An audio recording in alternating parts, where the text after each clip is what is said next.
दोस्तों इस वीडियो में आप सभी लोगों को यूपी ट्रिपल एस सी पेट का जो पहली शिफ्ट का एग्जाम हुआ है उसके सारे के सारे सब्जेक्ट के जितने सारे क्वेश्चन आए हैं उतने सारे क्वेश्चन को सॉल्व कराऊंगा। एकदम आसान भाषा में सारे क्वेश्चन का आंसर बताऊंगा। और यहाँ पर ये नहीं होगा कि सब्जेक्ट को केवल कराऊंगा, इस सब्जेक्ट का नहीं बताऊंगा। तो हिंदी का कराऊंगा, इंग्लिश का नहीं कराऊंगा, मैथ का कराऊंगा, रीजनिंग का नहीं कराऊंगा।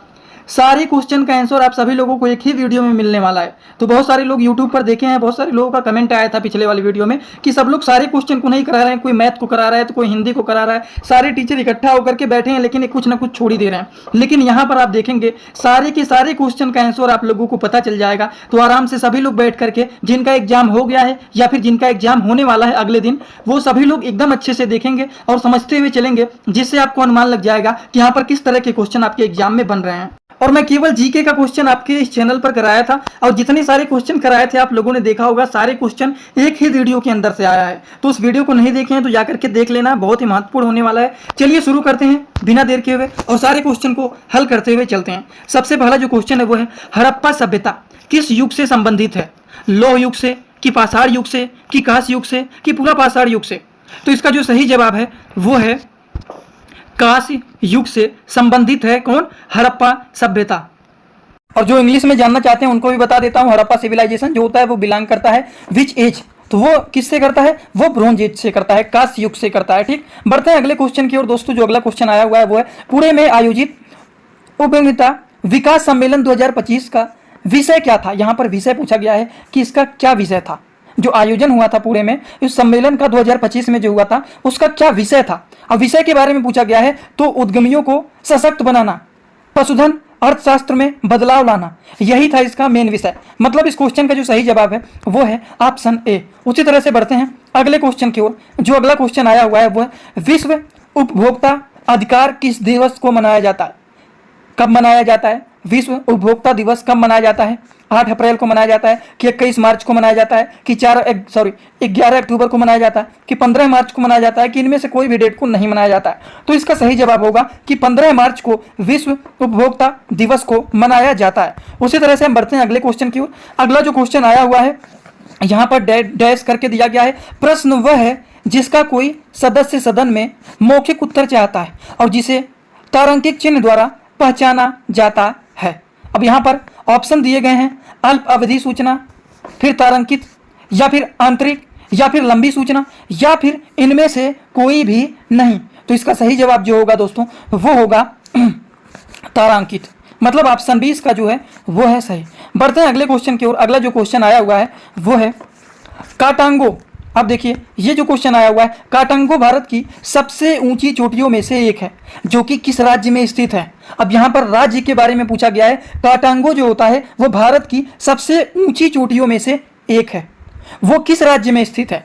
हिमाचल प्रदेश में स्थित है, कि अरुणाचल प्रदेश में स्थित है, कि नागालैंड में स्थित है, कि मणिपुर में स्थित है, या फिर इनमें से किसी में भी स्थित नहीं है? तो वो स्थित है अरुणाचल प्रदेश में। समझ गए आप लोग? तो चलिए इसी तरह से हम बढ़ते हैं अगले क्वेश्चन की ओर। अगला जो क्वेश्चन आया हुआ है वो है महावीर निम्नलिखित में से किस स्थान पर मोक्ष प्राप्त किया? अब महावीर ने किस स्थान पर मोक्ष प्राप्त किया था? राजगृह में, कि कपिलवस्तु में, कि पावापुरी में, कि पुरुषपुरा में? इनमें से आप सभी लोग बताइए कि महावीर जो हैं वो किस स्थान पर मोक्ष को प्राप्त किए थे? तो इसका जो सही जवाब होगा वो होगा पावापुरी। आप सभी लोग देखते हुए चलेंगे इनमें से कितने क्वेश्चन आपके सही हो रहे हैं और इनमें से कितने क्वेश्चन आप सभी लोगों के गलत हो रहे हैं। अगला क्वेश्चन है एशियाई खेल कितने वर्षों में एक बार आयोजित होता है? 2 वर्ष में, कि 3 वर्ष में, कि 4 वर्ष में, कि 5 वर्ष में, कि इनमें से कोई नहीं?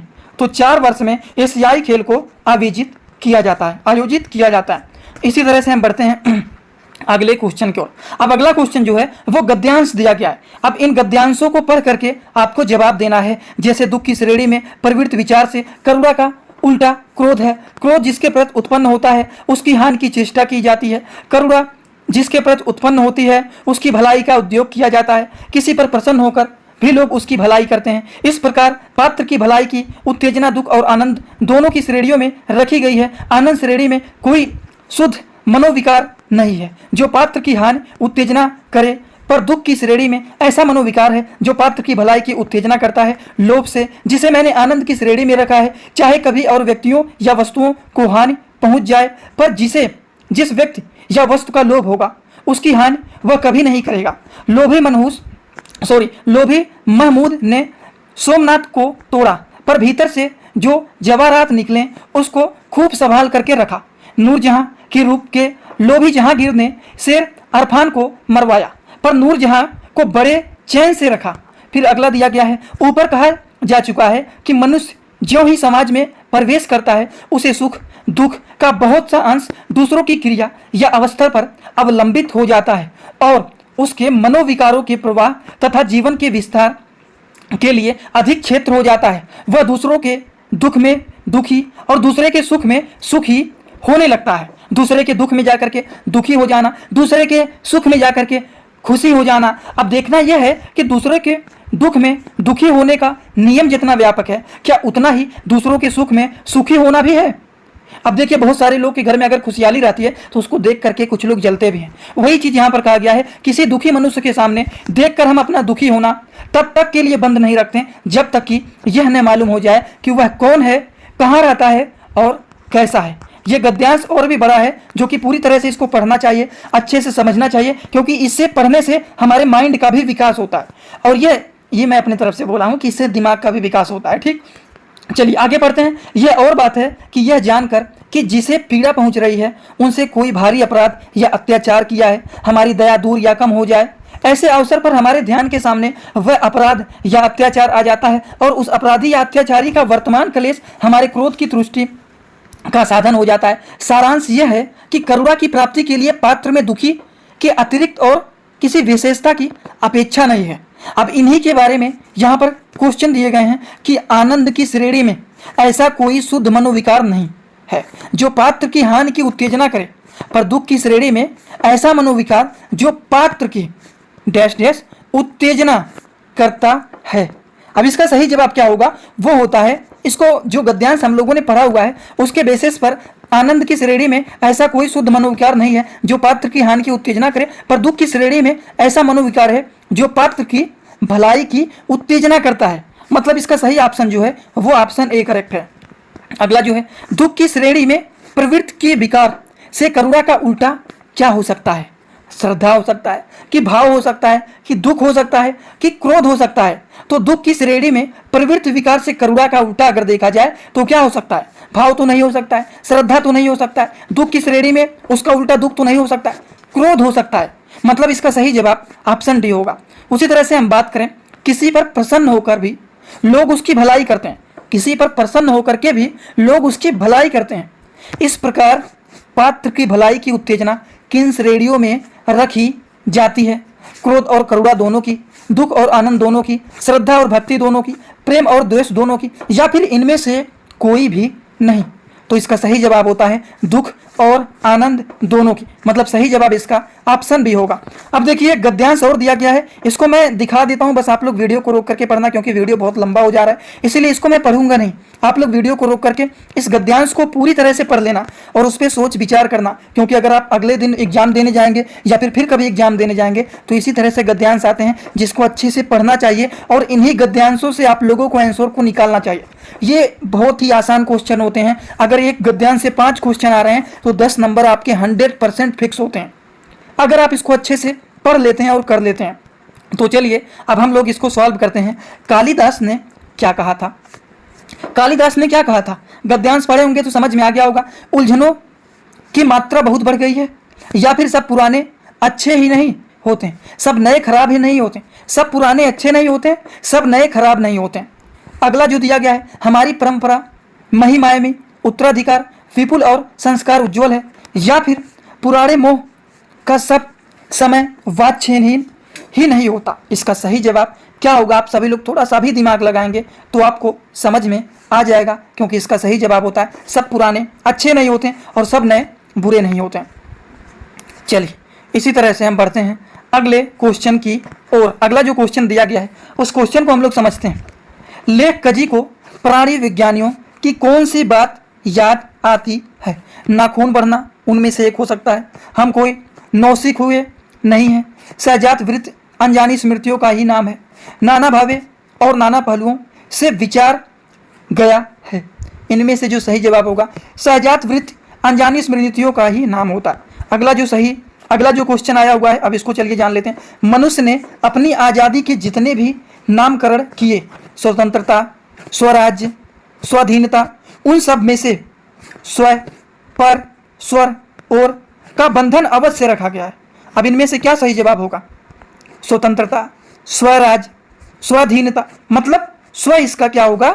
करेक्ट आंसर होगा। ऑप्शन ए इसका सही जवाब है। बढ़ते हैं अगले क्वेश्चन की ओर। मरे बच्चे के गोद में दबाए रहने वाली भेड़िया, बाघिन, सुअर, बंदरिया मनुष्य का आधार नहीं बन सकती है, या फिर इनमें से कोई नहीं।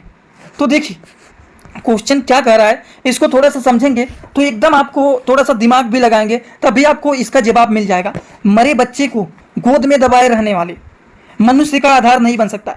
क्या मरे बच्चे हैं या फिर बच्चों को गोद में दबाए रहते हैं? भेड़िया दबाए रहते हैं? नहीं। बाघिन दबाए रहते हैं? नहीं। सुअर अपने बच्चों को गोद में दबाए रहते? नहीं। बंदर जो होते हैं अपने बच्चे को दबाए रहते हैं। ठीक, तो इसका सही जवाब होगा ऑप्शन डी। थोड़ा सा भी अगर दिमाग लगाएंगे तो इससे भी ये क्वेश्चन सॉल्व हो जाएंगे। जैसे कि लेखक जी कभी कभी क्या सोचने लगते हैं, पशुओं या मनुष्यता की ओर। अंग्रेजों की अनुवृत्ति करने के बाद भारतवर्ष इंडिपेंडेंस के अधीनता क्यों नहीं कह सका? तो इसका सही जवाब यही है, आगे पढ़ने की जरूरत भी नहीं है। बढ़ते हैं हम लोग अगले क्वेश्चन की ओर। अगला जो क्वेश्चन है वो है, जो विशेषण अपने विशेष की मात्रा या परिमाण के विषय में ज्ञान कराए उसे क्या कहते हैं? बहुत ही एक भी बच्चे शायद ही कोई ऐसा होगा जो इसको गलत करके आया होगा, क्योंकि इसके क्वेश्चन में ही इसका आंसर छुपा हुआ है। परिमाण और परिमाणवाचक, जो विशेषण अपने विशेष की मात्रा या परिमाण के विषय में ज्ञान कराए उसको क्या कहा जाता है? उसको कहा जाता है परिमाणवाचक विशेषण। अगला जो क्वेश्चन है, चैत तत्भव शब्द है। अब इसका तत्सम पूछा गया है। तत्सम और तत्भव आप लोगों ने पढ़ा होगा, तो चैत का तत्भव शब्द तो दिया गया है, लेकिन इसका तत्सम क्या होगा वो पूछा गया है। तो इसका तत्सम होगा चित्त, ना कि चंद्र, चित्र, चैत। इसका सही जवाब होगा चित्त। अब देखिए आदान का विलोम शब्द पूछा गया है। अब देखिए आदान के बारे में अगर पूछा गया है कि आदान का विलोम शब्द क्या होगा, तो लोग क्या कहते हैं, यहाँ तो हमेशा आदान प्रदान चलता रहता है, तो आदान का उल्टा प्रदान होगा। मतलब ऑप्शन सी इसका जो है वो सही जवाब है। अगले क्वेश्चन की ओर आगे बढ़ते हैं। समय की पहचान सिया राम शरण गुप्त जी की कविता है, जिसमें परिश्रम, समय, धन, विश्वास के महत्व के बारे में बताता है। अब इसका सही जवाब क्या होगा? समय होगा, जिसमें वो समय के महत्व के बारे में बताते हैं। मतलब ऑप्शन इसका जो भी होगा वो होगा सही। इसी तरह से हम बढ़ते हैं अगले क्वेश्चन की ओर। अगला क्वेश्चन क्या कर रहा है, चलिए इसको भी समझ लेते हैं। आंखें दिखाना, आंखें दिखाना मुहावरे का सही अर्थ क्या है? बहुत ही अच्छे क्वेश्चन है। अगर आपको कोई उल्टा बोलता है तो आप क्या करते हैं? बहुत तेजी से घूर करके उसको देखते हैं। क्यों देखते हैं? क्योंकि आपको गुस्सा आ जाता है। अगर यहीं पर कोई गलत कमेंट करता है तो मैं क्या करूंगा, उसको पहले कमेंट को बहुत तेजी से घूर करके पढ़ूंगा, अंदर से बहुत तेजी से गुस्सा आएगा। तो उसको क्या कहते हैं? आंखें दिखाना। मुहावरे का सही अर्थ क्या है? अनदेखा करना नहीं, धोखा देना नहीं, गुस्से में देखना। आंखें दिखाने का अर्थ होता है कि गुस्से में देखना। अगला जो क्वेश्चन है, बुद्ध ने किस उम्र में परिनिब्बाण प्राप्त की? अब 75 वर्ष में किया कि 60 वर्ष में किया कि 55 वर्ष में किया या फिर 80 वर्ष में किया? तो 80 वर्ष ही इसका सही जवाब है। बढ़ते हैं अगले क्वेश्चन की ओर। अगला जो क्वेश्चन है वो है, जनवरी 2025 में कौन सा देश आधिकारिक तौर पर ब्रिक्स के बारे में आप लोगों ने पढ़ा होगा। जनवरी 2025 में कौन सा देश आधिकारिक तौर पर ब्रिक्स समूह का 10वां पूर्ण सदस्य बना? सऊदी अरब बना कि तुर्की बना कि इंडोनेशिया बना कि मिस्र बना? अब इनमें से ऐसा कौन सा 10वां देश है जो कि ब्रिक्स का 2025 में जनवरी में इसका सदस्य बना? सदस्य के बारे में पूछा गया है, तो इंडोनेशिया बना। चलिए बढ़ते हैं अगले क्वेश्चन की ओर। अगला जो आप सभी लोग सपोर्ट बनाए रखिए, ज़्यादा से ज़्यादा वीडियो को शेयर करिए, क्योंकि अब ऐसे क्वेश्चन मैं सॉल्व करवाऊंगा सारे क्वेश्चन को एक ही वीडियो में। बढ़ते हैं अगले क्वेश्चन की ओर। एक सामाजिक घटना जिसमें समाज का एक वर्ग अपने जीवन की मूलभूत आवश्यकताओं को भी पूरा करने में असमर्थ होता है, उसे क्या कहा जाता है? बेरोजगारी, गरीबी, निरक्षरता, असमानता, क्या कहा जाता है? सभी लोग कमेंट बॉक्स में बताइए। वैसे गरीबी कहा जाता है। ठीक, चलिए बढ़ते हैं अगले क्वेश्चन की ओर। भारतीय संविधान के किस अनुच्छेद के अनुसार संघ की कार्यकारी शक्ति राष्ट्रपति निहित होगी? इसका सही जवाब क्या होगा? इसका सही जवाब होगा आर्टिकल 53। मतलब ऑप्शन सी इसका जो है वो है सही। इसी तरह से हम बढ़ते हैं अगले क्वेश्चन की ओर। अगला जो क्वेश्चन है वो क्या है, चलिए इसको भी हम लोग जान लेते हैं। किस औद्योगिक नीति प्रस्ताव ने सार्वजनिक क्षेत्र को भारतीय अर्थव्यवस्था में एक रणनीतिक भूमिका प्रदान की? इसका सही जवाब क्या होगा, आप सभी लोग कमेंट बॉक्स में बताइए। औद्योगिक नीति प्रस्ताव 1956 इसका सही जवाब होगा। अगला जो क्वेश्चन आया हुआ है, पूर्व अमेरिकी राष्ट्रपति जिमी कार्टर का 100 वर्ष की आयु में किस तिथि को निधन हुआ है? जीके को क्वेश्चन है। इस तरह के क्वेश्चन आप लोग दिमाग में रखे रहिए कि अगले शिफ्ट में भी, अगले दिन में भी इस तरह के क्वेश्चन आपके एग्जाम में आएंगे ही आएंगे, लिख करके रख लो। तो इसका सही जवाब होगा 29 दिसंबर 2024 को निधन हुआ था। बढ़ते हैं अगली क्वेश्चन की ओर। पुरुष सूक्त जो 4 वर्णों की उत्पत्ति की व्याख्या करता है किस वैदिक ग्रंथ में पाया जाता है? यजुर्वेद में, कि सामवेद में, कि अथर्ववेद में, कि ऋग्वेद में पाया जाता है? तो इसका सही जवाब क्या होगा, आप लोग थोड़ा सा भी दिमाग लगाए होंगे तो ये जो होता है किस ग्रंथ में पाया जाता है, किस वैदिक ग्रंथ में पाया जाता है? तो ये ऋग्वेद में पाया जाता है। इसी तरह से हम अगले क्वेश्चन की ओर आगे बढ़ें। अगला क्वेश्चन मैथ का क्वेश्चन शुरू हो जाता है। अब मैथ के क्वेश्चन को अगर सॉल्व करूंगा तो टाइम तो लग सकता है, वैसे इस क्वेश्चन का आंसर क्या होगा उसको बता देता हूं। जो लोग नहीं सॉल्व कर पाएंगे उन लोगों के लिए एक सॉल्यूशन वीडियो बना दूंगा, लेकिन अभी देखिए कि हमारा ये क्वेश्चन सही है कि नहीं सही है। तो इसका सही जवाब होगा आंसर ए, ऑप्शन ए। इसी तरह से अगला जो क्वेश्चन आया हुआ है ये कुछ इस तरह से चार्ट में दिए गए हैं। इस चार्ट के बेसिस पर 4-5 क्वेश्चन यहाँ पर दिए गए हैं, उन क्वेश्चनों को सॉल्व करना है। जैसे कि यहाँ पर 31 वाला जो क्वेश्चन दिया गया है, अगर हम इसके बारे में पूछें, बात करें कि इसका आंसर क्या होगा, तो वो होगा 6:1। उसी तरह अब इनको सॉल्व नहीं करूंगा, इनको आप लोग सॉल्व करना। अगर नहीं कर पाना तो कमेंट बॉक्स में बताना, कमेंट में ही आपका रिप्लाई दे दूंगा कि आखिरकार ये क्वेश्चन कैसे सही है। ठीक, सभी कंपनियों में पुरुष कर्मचारी की औसत संख्या क्या है? 1400 है कि 1500 है कि 1200 है कि 1300 है? तो इसका सही जवाब होगा 1500। इसी तरह से सभी कंपनियों में फाइनेंस विभाग में महिला कर्मचारियों की औसत संख्या क्या है? 460, 470, 440, 480। इसका सही जवाब क्या होगा? इसका सही जवाब होगा 470। इसी तरह से हम बढ़ते हैं अगले क्वेश्चन की ओर। अगला क्वेश्चन दिया गया है, सभी कंपनियों में मार्केटिंग विभाग में पुरुष और महिला कर्मचारी के बीच में क्या अंतर होता है? 1680, 1460, 1720। तो इसका सही जवाब क्या होगा? इसका सही जवाब होगा 1680। मतलब इसका ऑप्शन ए जो है वो है करेक्ट, 1680 इसके बीच अंतर होता है। इसी तरह से अगले क्वेश्चन की आगे बात करें तो इस क्वेश्चन का जो सही जवाब होगा, सी फाइनेंस विभाग में पुरुष कर्मचारी की संख्या डी मार्केटिंग विभाग कर्मचारियों की कुल संख्या लगभग कितने प्रतिशत होगा? तो लगभग 43% होगा।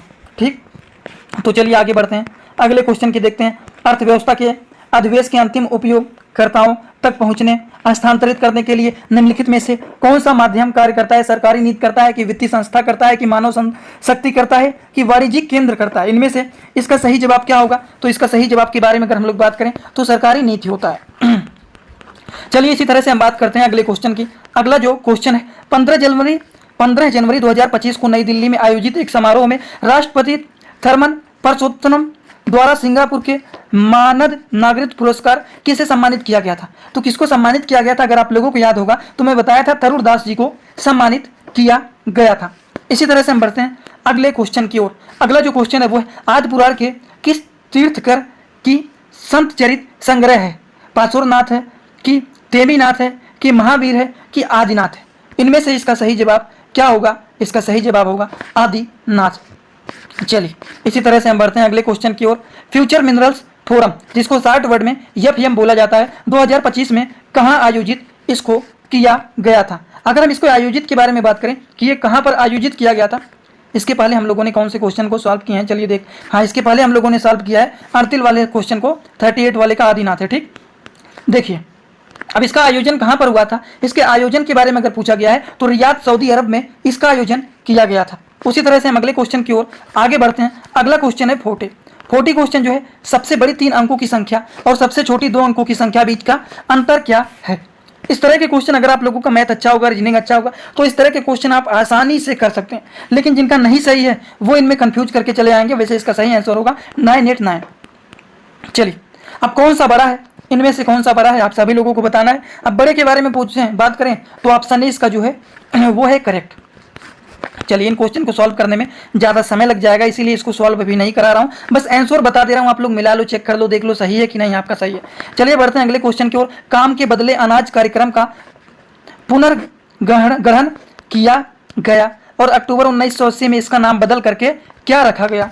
अब इनका नाम बदल करके क्या रखा गया है उसके बारे में यहाँ पर पूछा गया है। अब नाम बदल दिया गया है तो इसका नाम राष्ट्रीय ग्रामीण रोजगार कार्यक्रम रखा गया, मतलब ऑप्शन बी इसका सही है। देखिए अगला जो क्वेश्चन है वो है देखने किस भारतीय राज्य का पारंपरिक नृत्य है। आप लोगों को मैं बताया था नृत्य को अच्छे से पढ़ लेना। अब ये जो है गोवा का है कि मध्य प्रदेश का है कि केरल का है कि उड़ीसा का है, तो जल्दी से आप लोग बताइए, देखते हैं कितने सारे लोग इसका सही जवाब क्या लगाए हैं। वैसे इसका जो सही जवाब होगा वो होगा गोवा, ये गोवा का पारंपरिक नृत्य है। इसी तरह से हम बढ़ते हैं अगले क्वेश्चन की ओर। अगला जो क्वेश्चन नृत्य से देखिए आप लोग याद रखिए, अगले शिफ्ट में दोनों शिफ्टों में मैं बता देता हूं, अगले दिन दोनों शिफ्ट में भी नृत्य से क्वेश्चन आएंगे, अच्छे से कर लेना, नहीं तो आप कंफ्यूज हो जाएंगे कि ये किसका नृत्य है। गूगल पे सर्च कर लेना, सारे नृत्य आ जाएंगे, आप लोग एक बार जरूर उसको देख करके जाना। बंगाल ब्रिटिश इंडिया सोसाइटी की स्थापना कब हुई थी? The Bengal British of India societies establish on, मतलब इसका स्थापना हुआ था, कब हुआ था? 20 अप्रैल 1834 में कि 20 अप्रैल 1844 में कि 21 अप्रैल 1843 में कि 20 अप्रैल 1843 में। ये 21 अप्रैल है और ये 20 है, ठीक। अप्रैल इसलिए दिया गया है क्योंकि अप्रैल ही होगा, अप्रैल ही होगा। और इनमें से इसका सही जवाब क्या होगा वो बताना है। अब तीनों जगह पर 20 आया है, मतलब ये तो पहले ही काट दीजिए, ये तो बिल्कुल नहीं सही होगा क्योंकि एक ही चीज़ को 3 जगह रिपीट किया गया है, मतलब इन्हीं तीनों में से एक सही जवाब होगा। तो इसका सही जवाब है 20 अप्रैल। एक और ट्रिक लगा सकते हैं, 20 तो सभी जगह है, ठीक, मतलब इन्हीं तीनों में से होगा। और देखिए कहाँ पर कोई चीज़ रिपीट हो रहा है, मतलब हाँ ये रिपीट हो रहा है, तो ये तो पहले कट गया क्योंकि 21 है, और ये 2 जगह रिपीट हो रहा है, मतलब इसका सही जवाब जो है वो 20 अप्रैल 1843 है। इस तरह से ट्रिक मैं बताया था कि आप इसका यूज कर सकते हैं। इस तरह की ट्रिक मैं कई बार बता चुका हूं, और इस तरह की ट्रिक का अगर आप यूज करते हैं, 20 यहाँ पर सभी जगह पर है, मतलब ये बात तो पहले कैंसिल हो गया। अब देखिए कोई चीज़ और रिपीट हो रहा है, 1843 रिपीट हो रहा है, ये पहले कट गया, मतलब ये सही है, आपका ये करेक्ट हो गया, ऑप्शन डी। इस तरह से भी कुछ क्वेश्चन आप सब में मत करना, हो जाते हैं इस तरह के, आप क्वेश्चन देखेंगे लगभग में सही ही हो जाते हैं, क्योंकि एग्जामिनर जो होता है हमें कंफ्यूज करने की कोशिश करता है, लेकिन उन्हीं कंफ्यूजन को हम ट्रिक भी बना सकते हैं, उन्हीं कंफ्यूजन को हम ट्रिक भी बना सकते हैं। और कैसे बना सकते हैं वो आप यहाँ पर देख सकते हैं। कितने लोग इस तरह का दिमाग लगाए हैं वो कमेंट बॉक्स में जरूर बताएं, और आपको ये ट्रिक कैसा लगा वो भी कमेंट बॉक्स में जरूर बताएं। चलिए बढ़ते हैं अगले क्वेश्चन की ओर। अगला भी देखिए मैथ का ही क्वेश्चन है, इस तरह के दिए जाते हैं और इनमें से इन्हीं को समझ के सॉल्व किया जाता है। अब इनके केवल आंसर बताऊंगा, इसको सॉल्व नहीं कराऊंगा। जैसे कि 45 का जो आंसर है, इसका आंसर क्या होगा? ऑप्शन बी होगा 574। अगले क्वेश्चन की ओर आगे बढ़ें। अगला क्वेश्चन क्या आया हुआ है इसको भी देख लेते हैं। किस किसान ने तीसरी सबसे कम फसलें उगाई? अब उसको पढ़ लेना है, देख लेना है, समझ लेना है, तब आपको समझ में आएगा कि कौन सा ऐसा तीसरा किसान है जिसका फसल कम होगा। तो क्या होगा? प्रभाकर होगा, रोशन होगा, भार्गव होगा कि तेजा होगा? इसका सही जवाब क्या होगा? सही जवाब होगा इसका तेजा, ऑप्शन बी सही है इसका। अब इसको देखिए, सभी किसानों द्वारा उत्पादित कुल सरसों कुल गेहूं के बीच के अनुपात के बारे में पूछा गया है, किनका अनुपात कितना होगा? तो इसका सही जवाब होगा ऑप्शन ए। अगले क्वेश्चन की ओर आगे बढ़ते हैं।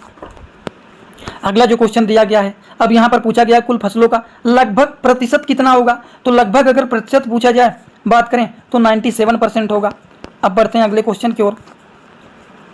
अगला जो क्वेश्चन है, सभी दिए गए किसानों द्वारा उत्पादित राई जई औसत के बीच का अंतर ज्ञात करने के बारे में अगर यहाँ पर क्वेश्चन इस तरह के पूछे गए तो आप उसको देखेंगे, समझेंगे, थोड़ा सा दिमाग लगाएंगे और तब सॉल्व करके बताएंगे। वैसे इसका सही जवाब होगा 192। लंदन में ईस्ट इंडिया एसोसिएशन की स्थापना किसके द्वारा की गई? तो किसके द्वारा की गई पूछा गया है, दादाभाई, मतलब ऑप्शन बी इसका सही है। लीबिया की राजधानी क्या पूछा गया है? अब लीबिया की राजधानी के बारे में अगर यहाँ पर पूछा गया है, मतलब इसका सही जवाब त्रिपोली होगा। चलिए अगले क्वेश्चन की ओर आगे बढ़ते हैं। विजय स्तंभ कहाँ पर स्थित है? विजय स्तंभ के बारे में पूछा गया है कि ये कहाँ पर स्थित है? तो चित्तौड़गढ़ में स्थित है। जैव विविधता के बारे में पूछा गया, अधिनियम 2023 कब लागू हुआ था? डेट पूछा गया है कि ये कब लागू हुआ था, तो कब लागू हुआ था आप लोग बताइए। 1 अप्रैल 2024 में ये लागू हुआ है। अब देखिए, यदि x और y से अभाज्य हैं तो उसका एलसीएम क्या होगा? अब एलसीएम आप लोग निकालते रहिए। वैसे इसका जो सही जवाब होगा वो होगा x y। चलिए बढ़ते हैं अगले क्वेश्चन की ओर। अगला जो क्वेश्चन है, अविकास अर्थव्यवस्था का अर्थ क्या अर्थ था? अब क्या था वो आप लोग बताइए। वैसे इसका सही जवाब होगा वे देश जहाँ व्यक्ति प्रति व्यक्ति वास्तविक आय कम है, मतलब 55 का जो सही जवाब है ऑप्शन बी है। अंतर्राष्ट्रीय श्रम संगठन जिसको ILO बोला जाता है, इसका मुख्यालय इसका मुख्यालय जो है वो कहाँ पर स्थित है, तो वो जिनेवा में स्थित है। अगला जो क्वेश्चन है चलिए उसको भी देख लेते हैं। अगला जो क्वेश्चन दिया गया है वो फिल इन दी ब्लैंक दिया गया है, ठीक, इंग्लिश का है। What dash for breakfast. अब इसका सही जवाब क्या होगा, वो होगा do you usually have for breakfast. मतलब ऑप्शन 20 का जो है वो करेक्ट है। अगर आप लोगों ने इसको लगाया होगा तो बिल्कुल ये आपका सही है। चलिए बढ़ते हैं अगले क्वेश्चन की ओर। Choose the one word substitution for the 5 option give below. A group of person working on the ship or aircraft, queue, concert, square, staff. This question is correct answer option A crew. चलिए next question की ओर हम लोग आगे बढ़ते हैं। Choose the right answer from the 5 option given below to frame meaningful sentence. Rama, garden, in, the, be, में। इनमें से करेक्ट आंसर क्या होगा पूछा गया है। अब देखिए रामा लिखा है, ये होगा कि गार्डन होगा कि इन होगा कि दी होगा कि बी होगा कि में होगा। This question is correct answer option D, Rama में भी इन दी गार्डन। मतलब ऑप्शन डी इसका जो है वो क्या है, वो है करेक्ट। इसी तरह से हम बढ़ते हैं अगले क्वेश्चन की ओर। अगला जो क्वेश्चन है यहाँ पर देखिए गद्यांश की तरह दिए गए हैं, सारी चीज़ों को लिखे गए हैं। इसको आप लोगों को पढ़ करके जवाब देना है कि इसके करेक्ट आंसर क्या होंगे। वैसे इस क्वेश्चन के अगर करेक्ट आंसर के बारे में बात करें, पैसेज दिए गए हैं। According to the passage how can individual start improving time management. इस क्वेश्चन का करेक्ट आंसर अगर हम बात करें कि इसका करेक्ट आंसर क्या होगा, वो होगा by creating to do list and avoiding distraction. मतलब ऑप्शन सी जो है इसका करेक्ट है। अगले क्वेश्चन की ओर बात करें, what is the main purpose of the passage. इस पैसेज का मेन पर्पज क्या है। जो पैसेज दिया गया है इसका जो मेन पर्पज है to highlight the importance of time management. मतलब ये जो पैसेज दिया गया है उसमें बताया गया है कि टाइम को मैनेजमेंट करना हमारी लाइफ के लिए कितना ज़्यादा इंपॉर्टेंस होता है, उन चीज़ों को हाईलाइट किया गया है, वो इस पैसेज में बताया गया है। चलिए इस क्वेश्चन को आप लोग सॉल्व करते रहना। वैसे इस क्वेश्चन का करेक्ट आंसर होगा वो होगा ऑप्शन है। अगला जो क्वेश्चन दिया गया है चलिए इसको भी देख लेते हैं। अगला जो क्वेश्चन दिया गया है, अब 1 जनवरी 2001 को सोमवार था, तो 21 दिसंबर 2001 को सप्ताह को कौन सा दिन था। अब देखिए इसके बारे में पूछा गया, बुधवार होगा कि शुक्रवार होगा कि सोमवार होगा कि शनिवार होगा। इसका सही जवाब होगा सोमवार। मतलब ऑप्शन सी इसका सही है, जो लोग लगाए उनका सही है। शिकागो में धर्म संसद का आयोजन किस वर्ष हुआ, 1894 में कि 1839 में कि 1893 में कि 1883 में। इसका सही जवाब क्या होगा, आप थोड़ा सा भी दिमाग लगाएंगे तो आपको समझ में आ जाएगा। कैसे समझ में आएगा वो आपको बताना। ट्रिक यहाँ पर भी काम करेगा। अब आप कहेंगे हर जगह ट्रिक थोड़ी काम करेगा, यहाँ पर भी ट्रिक काम करेगा। कैसे काम करेगा, 94 लिखा गया है, पीछे 39 लिखा गया, ये दोनों तो बिल्कुल भी मैचिंग नहीं हो रहा। लेकिन यहाँ पर 83 और 93, 18 और 19 क्यों लिखा गया है, क्योंकि ये हमें कंफ्यूज करना चाहता है कि अगर छात्र को थोड़ा सा भी दिमाग लगने की कोशिश होगा कि हाँ लग रहा है ये सही होगा, तब तक नीचे उसका एक कंफ्यूजन भी दे देंगे कि अब वो यहाँ पर कंफ्यूज हो। तो अब आपको अगर कुछ नहीं आ रहा है तो इन दोनों में से कोई एक तुक्का मार के चले आना है। वैसे इसका सही जवाब ऑप्शन भी होगा, वो 1893। चलिए अगले क्वेश्चन के आंसर के बारे में बात करें कि इसका सही जवाब क्या होगा, तो इसका सही जवाब होगा option B, Mazagon dock ship builders limited. चलिए इसी तरह से हम बढ़ते हैं अगले क्वेश्चन की ओर। अगला क्वेश्चन क्या दिया गया है, डीटीएम के किस चरण में सबसे तेज जनसंख्या की वृद्धि देखी जाती है, चरण 1 में कि चरण 2 में कि चरण 3 में कि चरण 5 में, किस स्टेज में देखा जाता है आप लोगों को बताना है। वैसे ये देखा जाता है दोस्तों स्टेज 1 में, सॉरी ये नहीं होगा इसका सही जवाब। इसका जो करेक्ट आंसर होगा वो होगा स्टेज 2 में, मतलब चरण 2 में ये देखा जाता है। चलिए बढ़ते हैं अगले क्वेश्चन की ओर। अब एक पुरुष का परिचय देते हुए एक महिला ने कहा, उसकी माँ मेरे पिता की इकलौती बेटी है। उसकी माँ मेरे पिता की इकलौती बेटी है। पुरुष का महिला से क्या संबंध है। अब यहाँ पर संबंध के बारे में पूछा गया है और आप लोगों को मैं बता दूं कि ये रीजनिंग का क्वेश्चन है। रीजनिंग के क्वेश्चन बहुत ही आसान भी होते हैं और कंफ्यूज करने वाले भी होते हैं, लेकिन इसका करेक्ट आंसर होगा वो होगा ऑप्शन बी बेटा। चलिए बढ़ते हैं अगले क्वेश्चन की ओर। अगला क्वेश्चन है, देश के पर्यावरण संरक्षण और सुधार तथा वनों और वन्य जीवन की सुरक्षा के अंतर्गत क्या होगा। इसका सही जवाब आप लोग बताइए। वैसे इस क्वेश्चन का जो सही जवाब है वो होगा ऑप्शन डी। बढ़ते हैं अगले क्वेश्चन की ओर। अगला क्वेश्चन है, नई दिल्ली में आयोजित इंडिया ओपन बैडमिंटन 2025 में पुरुष एकल का खिताब किसने जीता। आप किसने जीता उसके बारे में, मतलब ये रिसेंट के क्वेश्चन है, न्यूज़पेपर के क्वेश्चन है, करंट अफेयर के क्वेश्चन है। अगर आप लोगों ने करंट अफेयर पढ़ा होगा तो आपको याद होगा इसके सही जवाब है ऑप्शन ए। चलिए अगले क्वेश्चन की ओर हम आगे बढ़ते हैं। अगला जो क्वेश्चन दिया गया, अनुशीलन समिति का मुख्यालय कहाँ पर स्थित है। अब यहाँ पर मुख्यालय के बारे में पूछा गया है कि इसका मुख्यालय कहाँ पर स्थित है, तो वो कलकत्ता में स्थित है। अगला क्वेश्चन पूछा गया है इसका प्रतिशत रूप क्या होगा? प्रतिशत रूप के बारे में पूछा गया है, इसका प्रतिशत रूप आप लोगों को बताना है। अब यहाँ पर 40% तो होगा, लेकिन कैसे होगा? एकदम जीरो लेवल का सवाल है। 2/5 × 100, इसको काट दीजिए, 20 पंजे 100 और 20 दूनी 40, मतलब 40% होगा। कर लोगे कि नहीं? 1 सेकेंड में इस क्वेश्चन को सॉल्व करना है। ऐसे क्वेश्चन अगर आते हैं तो देखते ही आप लोगों को कर लेना चाहिए, इसमें ज़्यादा कंफ्यूज नहीं होना है। अगर इसका प्रतिशत रूप पूछा गया है, नीचे परसेंट में दिया गया है, तो आपको अनुमान लगा लेना है। ठीक, सबका अलग अलग दिमाग होता है। जब इनका कोई स्टूडेंट होंगे जिनका ये पेपर है, अब ये कुछ और दिमाग लगाए होंगे जिसके हिसाब से निकाले होंगे, लेकिन आपको इसी के बेसिस पर निकालना है। 2/5 लिखा गया, × 100 कर देंगे, 20 पंजे 100 हो जाएगा, 20 दूनी 40 हो जाएगा, 40% आंसर आ जाएगा। ठीक, चलिए बढ़ते हैं अगले क्वेश्चन की ओर। अगला जो क्वेश्चन है, चंद्रयान 3 किस वर्ष प्रक्षेपित किया गया? बहुत ही आसान क्वेश्चन है। अगर आप लोग थोड़ा बहुत भी न्यूज पे ध्यान देते होंगे तो चंद्रयान 3 का बात कब चल रहा था? 2023 में चल रहा था। ठीक, इसका सही जवाब ऑप्शन डी होगा। चलिए बढ़ते हैं अगले क्वेश्चन की ओर। भारत के पश्चिम में कौन सा सागर स्थित है? अब यहाँ पर सागर के बारे में पूछा गया है, तो अरब सागर स्थित है। अगला जो क्वेश्चन है वो क्या है? आसिया का प्रीमियर खाद्य एवं पेय व्यापार प्रदर्शन इंडस फूड 2025 का 8वां संस्करण कहाँ आयोजित किया गया था? तो कहाँ आयोजित किया गया था उसके बारे में पूछा गया है। इसका सही जवाब होगा ऑप्शन सी। चलिए अगले क्वेश्चन की ओर हम लोग आगे बढ़ते हैं। अगला जो क्वेश्चन है, एसिड को किस पदार्थ से बने बर्तनों में संग्रहित किया जाता है? तो किसमें इसको संग्रहित किया जाता है वो पूछा गया है। तो संग्रहित किया जाता है कांच और सिरेमिक में। देखिए, भारत का संविधान पहली बार 1928 में किसके द्वारा तैयार किया गया था? अब किसके द्वारा किया गया था वो पूछा गया है। इसका सही जवाब होगा मोतीलाल नेहरू के द्वारा तैयार किया गया था। अगले क्वेश्चन की ओर बात करें तो वो है, भारत के विभाजन को ब्रिटिश सरकार द्वारा स्वीकार किए जाने की घोषणा किसने की थी? तो किसने की थी वो पूछा गया है। Lord Mountbatten. निम्नलिखित में से स्वरथा भिन्न ज्ञात कीजिए। अब इनमें से भिन्न क्या है वो बताना है। कुछ लोग यहाँ पर पारा मार करके आ रहे हैं, कुछ लोग लोहा मार करके आ रहे हैं। अब आंसर की क्या आएगा वो जानना है।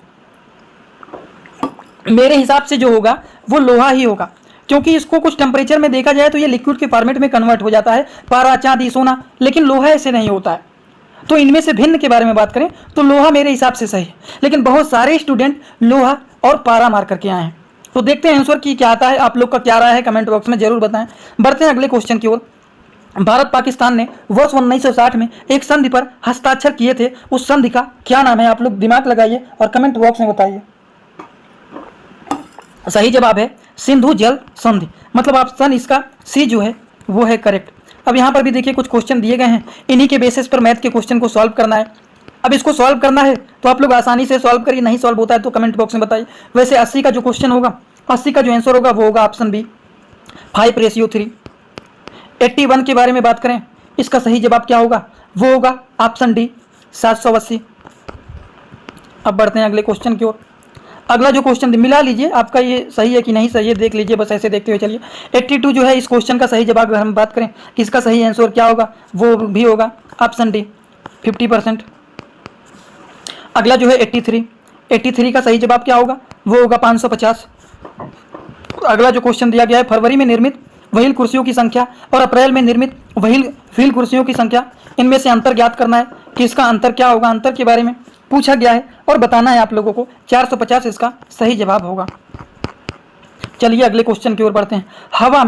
हवा में कौन सी अम्लीय गैस वर्षों के पानी में घुलकर कार्बोनाइट्रेट एसिड बनाती है? जल्दी से आप बताइए। चलिए इसका सही जवाब अगर हम बात करें वो होगा कार्बन डाइऑक्साइड। विश्व की सबसे लंबी नदी, भारत की नहीं पूछा गया है, विश्व की पूछा गया है। Longest river in the world, पूरे संसार की सबसे लंबी नदी कौन सी है वो यहाँ पर पूछा गया है, तो नाइल। चलिए अगले क्वेश्चन की ओर हम आगे बढ़ते हैं। अगला जो क्वेश्चन है, मुकेश सुरेश से लंबा है और राकेश से छोटा है। मुकेश जो है वो सुरेश से लंबा है, राकेश से छोटा है। राकेश हरी से लंबा है लेकिन अमर से छोटा है। उनमें से सबसे छोटा कौन है? रीजनिंग के क्वेश्चन है। ये इससे लंबा है तो वो उससे छोटा है, वो उससे लंबा है तो ये इससे छोटा है, तो सबसे छोटा कौन है ये बताना है यहाँ पर। अब आप लोग अगर कंफ्यूज हो गए होंगे लास्ट तक आते आते, हिल गया होगा दिमाग, ये क्या पूछ रहा है, छोटा लंबा बड़ा ऐसा वैसा। इसका सही जवाब जो होगा वो होगा सुरेश। सबसे छोटा कौन है? सबसे छोटा है सुरेश। अब कैसे होगा आप दिमाग लगाइए। 88 का क्वेश्चन है जो दिया गया है, इसका सही जवाब क्या होगा? इसका सही जवाब होगा अपूर्णांक, ऑप्शन सी। 89 जो है इसका क्या सही जवाब होगा आप लोग बताइए। इसका सही जवाब जो होगा वो होगा ऑप्शन डी, नीति, national institute for transforming India. नीति का फुल फॉर्म भी पूछ सकता है, याद रहे अगले शिफ्ट वाले, ठीक। अगला जो क्वेश्चन दिया गया है इसके सही जवाब क्या होंगे आप लोग बताइए। ऑप्शन सी इसका करेक्ट आंसर है। गला बैठ रहा है, सारे क्वेश्चन को अब दिखा रहा हूं, उसके सही जवाब क्या होंगे बस बताते हुए चलूंगा। अब यहाँ पर देखिए चार्ट बनाए गए हैं, उसी के बेसिस पर क्वेश्चन दिए गए हैं। अब इन क्वेश्चन को आपको सॉल्व करना है, लास्ट में इसीलिए दिए गए हैं जिससे आपकी टाइम खराब हो और सारे क्वेश्चन को आप ना कर पाएं। अगर कंफ्यूज होंगे तो नहीं कर पाएंगे, अगर आपको आता है तो आप कर लेंगे। वैसे इसका सही जवाब आंसर ये है। अगला जो क्वेश्चन दिया गया है 92, इसका सही जवाब के बारे में बात करें तो ऑप्शन डी 2% है। 93 जो क्वेश्चन दिया गया है, अब इनमें से बताइए 62,000 रुपये 6,200 है कि 6,000 है कि 6,400 है कि 6,500 रुपये है। इसका सही जवाब क्या होगा? इसका सही जवाब होगा 6,400, मतलब ऑप्शन सी इसका करेक्ट है। अगला जो क्वेश्चन दिया गया है इसका सही जवाब क्या होगा आप लोग बताइए। सही जवाब इसका 800 रुपये है। अगला जो क्वेश्चन दिया गया है 95, 150 रुपये हैं कि 100 रुपये हैं कि 200 रुपये हैं कि 250 रुपये हैं, तो कितने रुपए होंगे? 250 रुपये होंगे। ऑप्शन सी इसका सही है।